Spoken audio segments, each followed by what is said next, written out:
Bonjour et bienvenue dans le podcast Essentiel, le podcast qui parle spiritualité incarnée, développement personnel, pour vous aider à reprendre votre bâton de pouvoir. Je suis Stéphanie Courty, accompagnatrice holistique, fondatrice d'Essentiel, et j'accompagne les personnes souhaitant rallumer ce feu intérieur pour vivre.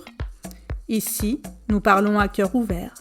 Je vous partage des outils, des clés, qui vous permettront d'aller vers votre essence pour une vie plus alignée. Prête ? Prêt à recevoir votre bâton ? C'est parti !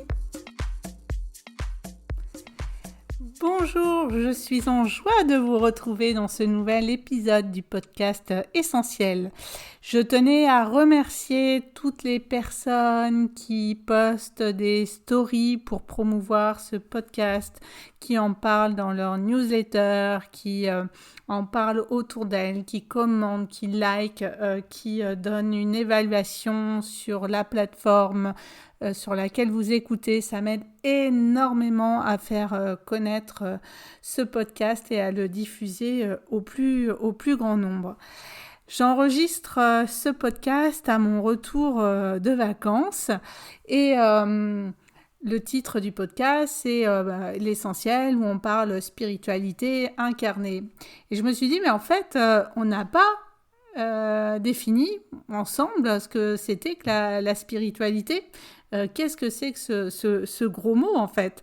Et je voulais vous faire donc cet épisode pour qu'on essaie de voir et d'aller un peu plus loin ensemble sur ce qu'on entend dans le mot spiritualité. Donc, je suis allée voir la définition du dictionnaire qui donne deux définitions. Donc, la spiritualité vient du latin spiritualitas. La première définition qui est la définition littéraire qui signifie qualité de ce qui est esprit, de ce qui est dégagé de toute matérialité. La spiritualité de l'âme, la spiritualité de la poésie par exemple. Deuxième définition, ce qui concerne la doctrine ou la vie centrée sur Dieu ou les choses spirituelles. Au niveau des synonymes, on retrouve la dévotion, la foi notamment. Et c'est vrai que dans notre civilisation, la spiritualité a été souvent amenée avec la religion. Or, la religion fait partie, bien sûr, de la spiritualité, mais la spiritualité va bien au-delà. Ce que je voudrais dire aussi avant qu'on parle d'éveil spirituel, etc., c'est que tout être peut être attiré et peut être spirituel, et cela n'a absolument rien à voir avec la profession, le métier qu'on fait. On peut très bien être un thérapeute sans être spirituel, et on peut très bien être, je vais prendre le cas de mon mari, artisan plaquiste et être tout à fait spirituel. Cela n'a absolument rien à voir. La spiritualité, si j'en me réfère au dictionnaire, c'est tout ce qui est au-delà du matériel. Donc, c'est d'aller s'intéresser à ce que nous apercevons, à notre petite voix intérieure, à notre écho, notre résonance, nos vibrations. C'est ouvrir le champ des possibles, de se dire, voilà, je m'intéresse, je fais lumière à ce qui est au-delà du matériel. La spiritualité est pour moi de l'ordre de l'invisible, va bien au-delà de la matière, du corps, du corporel, du physique. Et c'est vraiment d'aller chercher au-delà, d'aller donner un sens à sa vie, c'est très philosophique en fait la spiritualité, et c'est d'aller chercher quelle est aussi ma mission de vie, mon rôle dans ce grand tout, et de faire lumière à tout ça. Donc la spiritualité, c'est une quête de sens, c'est une quête de soi, c'est une quête d'alignement avec soi, d'élévation de soi, de révélation de soi. Et donc, la spiritualité, c'est prendre le temps d'écouter, de sentir ce que l'univers essaye de nous partager autour de nous, en nous, et puis d'aller chercher des explications de vraiment qui suis-je, quelle est ma mission de vie, j'en parlais tout de suite, quel est le but, comment je peux profiter de cette vie incarnée pour faire mon bonhomme de chemin et mettre ma pierre à l'édifice. Et donc, quand on commence à s'intéresser à la spiritualité, on a souvent ce qu'on appelle un éveil spirituel qui peut se passer en cinq grandes phases. L'éveil spirituel, c'est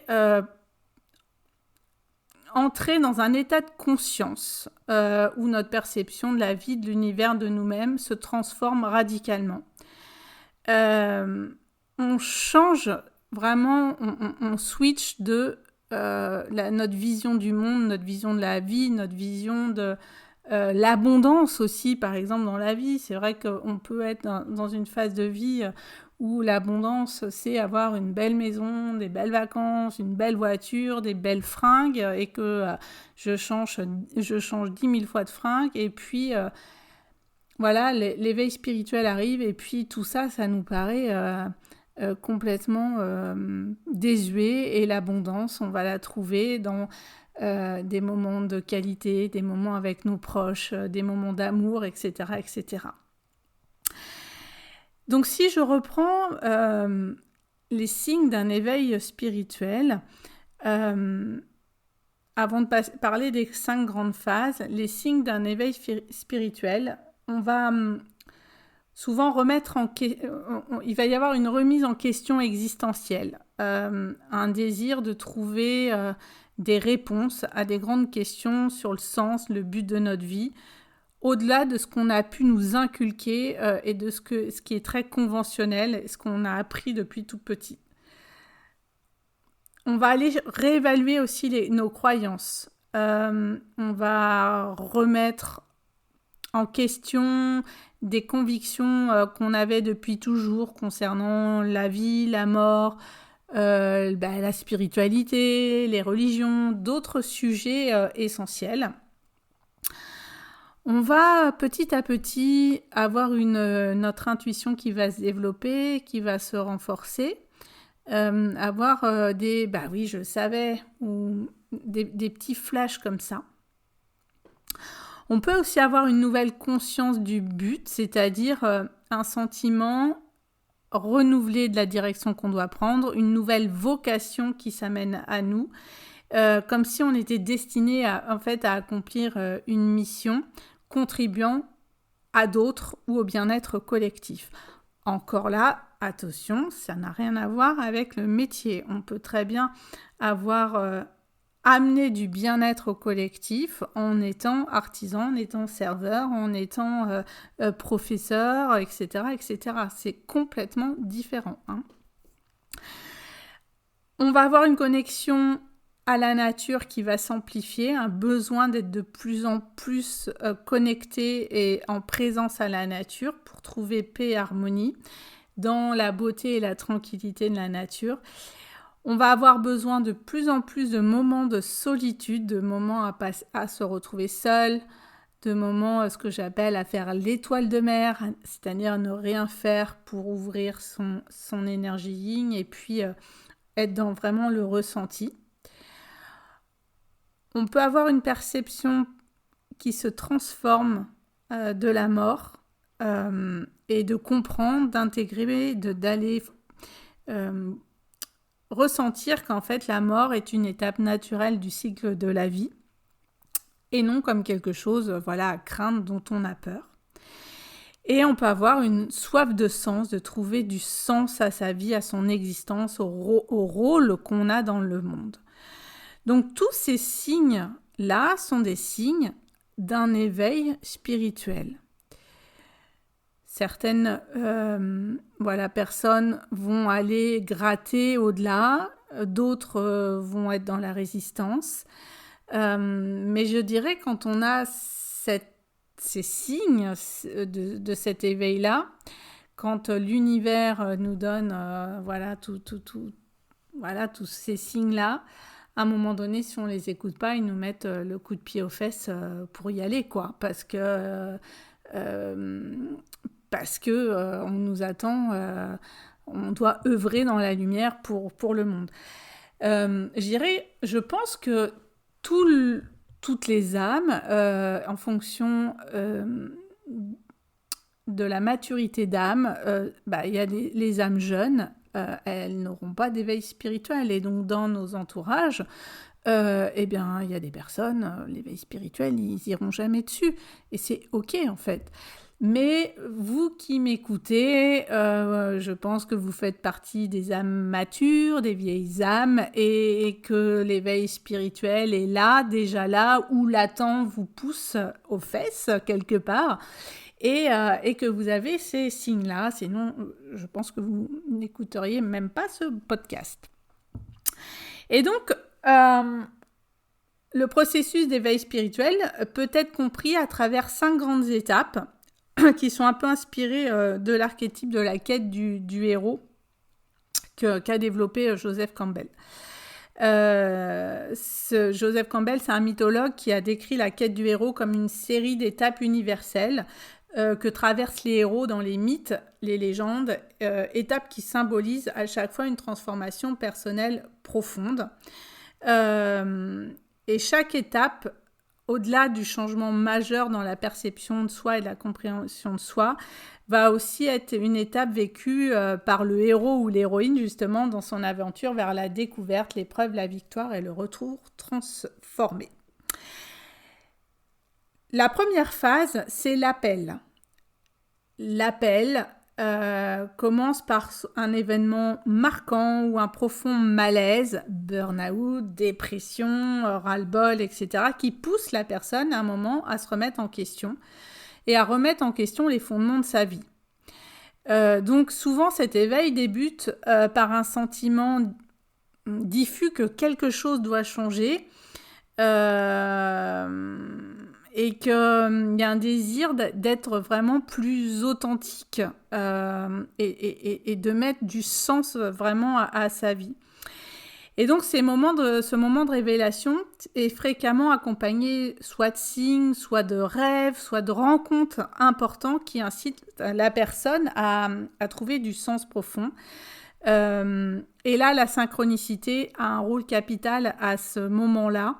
Et donc, c'est important de voir les signes. Si je reprends mon cas personnel, ma phase d'appel, c'était avant la maladie de David, mon mari, où je sentais qu'il fallait j'avais fait un burn-out, j'étais limite à un deuxième, je sentais qu'il fallait que je change quelque chose, mais je ne savais pas quoi, je ne savais pas comment. Et là, je me suis mise je me suis inscrite au yoga à côté de chez moi. Et la professeure de yoga était aussi thérapeute. J'ai fait pendant quelques années que du yoga avec elle, avant qu'elle m'accompagne après le décès. Mais la synchronicité a fait que je l'ai rencontrée à ce moment-là et je suis, pour moi, le yoga, ça a vraiment été l'éveil de ma spiritualité, clairement.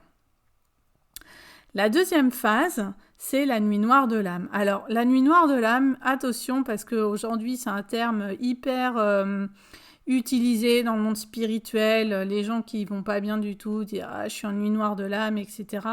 Je suis au bout de ma vie ». Il y a des vraies nuits noires de l'âme qui nous embarquent dans des... on est vraiment... la nuit noire de l'âme, c'est la déconstruction de toutes ces croyances et l'effondrement de sa réalité. Et ça embarque certaines personnes vraiment très très loin dans le mal-être. Mais je dirais, c'est pas pour tout le monde comme ça. C'est une phase qui est marquée par une intense introspection où les croyances qu'on avait, les anciennes identités, vont être remises en question et démantelées petit à petit. Cette phase-là est souvent perçue comme une épreuve de foi, de résilience, au cours de laquelle la personne doit aller affronter ses démons intérieurs, et c'est souvent quand même une période de grande souffrance, mais aussi une période de transformation. C'est vraiment le phénix qui renaît de ses cendres. Moi, cette période-là, elle correspond à la phase de la maladie de David qui a duré 7 mois, et puis son décès, et donc surtout derrière la partie de deuil où j'ai dû tout déconstruire, reconstruire à tous les niveaux, que ça soit ma vie personnelle, ma vie professionnelle, mes croyances, ma vision de la mort, etc., etc. La troisième phase, c'est la phase de transformation. Donc après la nuit noire de l'âme, vient la phase de la transformation où l'individu commence à intégrer des nouvelles vérités, des nouvelles compréhensions qu'il a découvertes sur lui-même, sur l'univers. Et c'est vraiment un moment de reconstruction intérieure profonde où les valeurs et les croyances sont redéfinies et où de nouveaux objectifs de vie prennent forme. Et c'est pendant cette phase de transformation que la personne peut découvrir des nouvelles capacités, des nouveaux talents ou les dons, entre guillemets, issus de ce renouveau spirituel et de la connexion profonde qu'il a avec son essence à lui, en fait. Et c'est là où il va pouvoir exprimer son plein potentiel. Si je reprends mon cas personnel, cette phase de transformation, elle a vraiment démarré, je dirais, à ma retraite au Maroc, donc 1 an après le décès. Et elle a duré quelques années quand même. C'est les années où j'ai développé mes capacités, j'ai fait plein de formations, j'étais dans le reset de la Stéphanie d'avant, en fait. La 4e phase, c'est la phase de retrait. On dit aussi la phase d'ermite, qui est marquée par une période de contemplation intérieure et de solitude choisie. Pendant cette étape, l'individu, on peut se retirer en fait de tout ce qui est distraction extérieure pour vraiment intégrer à l'intérieur de soi tout ce qui s'est passé et d'approfondir encore sa connexion spirituelle. C'est ce moment-là où la personne va vraiment développer une relation intime avec son soi intérieur et une communion plus profonde avec le divin. Alors, quand je mets le divin, l'univers, Dieu, enfin voilà, ce que vous voulez. Et c'est cette période, c'est celle où la personne va adopter des nouvelles pratiques spirituelles pour nourrir son cheminement intérieur. Moi, ça a été une phase assez courte. C'était une phase où j'avais pas encore rencontré Michael. J'étais beaucoup seule et j'étais très bien toute seule. J'ai fait beaucoup de pratiques. Je passais beaucoup de soirées seule quand les enfants étaient couchés et j'étais très très bien comme ça, à faire beaucoup de méditation, beaucoup de séances d'hypnose, etc., etc. La 5e phase, c'est la mise en œuvre. La phase de mise en œuvre marque l'accomplissement en fait de cette quête. Lorsque la personne émerge de son retrait pour mettre en pratique son nouveau savoir. Et c'est à ce stade-là que des actions concrètes sont entreprises et qu'il y aura un impact positif sur l'entourage et l'environnement de la personne. L'individu, à ce moment-là, devient vraiment un phare de lumière, de sagesse, devient comment on peut dire, attractif en fait. Voilà, son plexus solaire s'ouvre et il devient magnétique. Voilà, c'est le mot que je cherchais. Euh, et on a envie d'aller vers lui. Moi, cette phase-là, ça correspond à la phase où je dirais pas où j'ai ouvert le cabinet, mais où je me suis vraiment installée au cabinet à mâcher, alors qu'avant j'ai eu 1 an à Comquier, avec tous mes outils, dont mes outils l'énergétique, qui est vraiment ma médecine. À Comquier, j'avais que l'hypnose. Et je dirais, j'avais pas tout. Quand je me suis installée à Comquier, j'étais encore dans la phase de retrait quand même. Et c'est vraiment quand je me suis installée ici, ça a été la mise en œuvre de ma médecine. Donc, tout ça, l'éveil spirituel, ça peut être une expérience révélatrice, mais bouleversante, parce qu'on change complètement toutes nos perceptions. Et c'est important d'adopter des pratiques qui aident à ancrer cette nouvelle conscience. Donc, les pratiques, c'est celles que je vous dis souvent, c'est méditer, écrire, passer du temps dans la nature, danser pour certains, créer des espaces de silence pour vraiment faire toute la place à l'énergie yin de réceptivité. Bien sûr, selon les personnes, selon les envies des personnes, ces phases sont plus ou moins longues. Certaines personnes n'iront pas jusqu'au bout et c'est complètement OK. Et moi, ce que j'aime beaucoup quand j'accompagne les personnes au cabinet, c'est de les accompagner dans ces différentes phases. Et j'ai des personnes que j'ai pu avoir au début qui étaient vraiment dans la première phase de prise de conscience que quelque chose n'allait pas et qui sont aujourd'hui dans la mise en œuvre dans leur quotidien. Donc encore une fois, la mise en œuvre de tout ça, c'est pas forcément lié au métier. On peut œuvrer autour de soi, avec sa famille, ses amis, et partager sa magie, sa médecine autour de soi. Si je reprends le cas de Michael, mon mari, qui est artisan plaquiste, il a une intuition de dingue, une connexion, une médiumnité ouverte plus. Et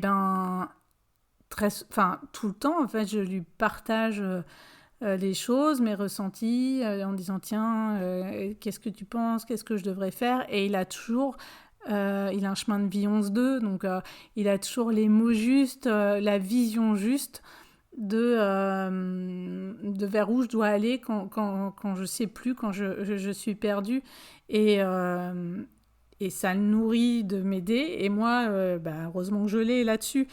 Et pareil, quand il est avec ses clients, il va avoir les mots justes pour conseiller les personnes de ce qu'il faudrait faire par rapport à tout ce qu'il ressent, et il tape toujours dans le mille, et les gens disent « Ah ouais, j'avais pas pensé à ça, c'est génial, ce que vous me proposez en déco, machin, etc. » Voilà, donc tout ça pour vous dire que la spiritualité n'est en rien liée avec le métier, avec la classe sociale, et qu'on peut et qu'il faut arrêter de dire qu'un être spirituel, c'est quelqu'un qui ne vit que dans l'aide, dans un métier d'aide à l'autre, qui est en Bouddha 10 heures par jour, etc. C'est pas ça. La spiritualité, c'est changer sa vision du monde et aller au-delà de la matérialité pour s'intéresser à ce qu'il y a de plus grand autour de nous. Voilà pour cet épisode qui, j'espère, va remettre l'église au centre du village. En tout cas, c'est ma perception de la spiritualité. C'est OK si d'autres personnes ont une vision différente. Je n'ai absolument pas la vérité absolue. En tout cas, J'espère que cet épisode vous a éclairé. Je vous souhaite une très très très belle semaine, belle rentrée pour ceux qui rentrent ou rentreront. Et je vous dis